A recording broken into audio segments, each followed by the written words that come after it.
महाडमध्ये चौदार तळे सत्याग्रह शताब्दी वर्षाची सुरुवात। 55 कोटींच्या विकास कामांना चालना। महाराष्ट्र शासनाच्या सामाजिक न्याय व विशेष सहाय्य विभागामार्फत महाड येथे चौदार तळे सत्याग्रहाच्या शताब्दी वर्षानिमित्त भव्य कार्यक्रमाचे आयोजन करण्यात आले होते। या शताब्दी वर्षाची सुरुवात आज मुख्यमंत्री देवेंद्र फडणवीस यांच्या शुभ हस्ते करण्यात आली।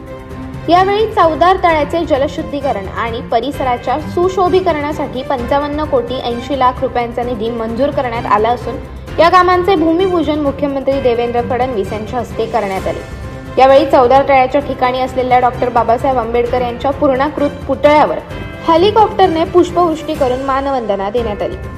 छत्रपती शिवाजी महाराज आणि भारतरत्न डॉक्टर बाबासाहेब आंबेडकर यांना अभिवादन करत आपल्या भाषणाची सुरुवात करत मुख्यमंत्री फडणवीस म्हणाले की 1923 मध्ये सार्वजनिक पाणवठे सर्वांसाठी खुले करण्याचा कायदा झाला असला तरी समाजातील काही घटकांनी त्याची अंमलबजावणी रोखली। या अन्यायाविरुद्ध डॉक्टर बाबासाहेब आंबेडकरांनी उभारलेला चौदार तळे सत्याग्रह हा सामाजिक समतेचा क्रांतिकारी टप्पा ठरला।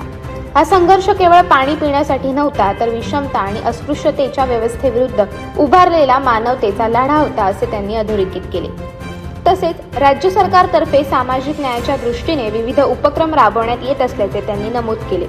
अनुसूचित जातींवरील अत्याचारातील पीडित कुटुंबातील 98 जणांना शासकीय नोकरी देण्याचा निर्णय, पीपल्स एज्युकेशन सोसायटीला दिलेला निधी, चैत्यभूमीवरील स्मारकाचे काम तसेच लंडन व जपानमध्ये बाबासाहेबांच्या स्मृती जपण्यासाठी केलेल्या उपक्रमांचा त्यांनी आढावा घेतला। याशिवाय बोद्धगया येथे महाराष्ट्र भवन उभारण्याचा निर्णयही त्यांनी जाहीर केला। बाबासाहेबांच्या नावाने लंडन स्कूल ऑफ इकॉनॉमिक्समध्ये अध्यासन स्थापन करण्यासाठी प्रयत्न सुरू असल्याची माहिती त्यांनी दिली। भारतीय संविधानाने प्रत्येकाला समान हक्क दिले आहेत। या संविधानामुळेच भारत प्रगतीच्या मार्गावर आहे।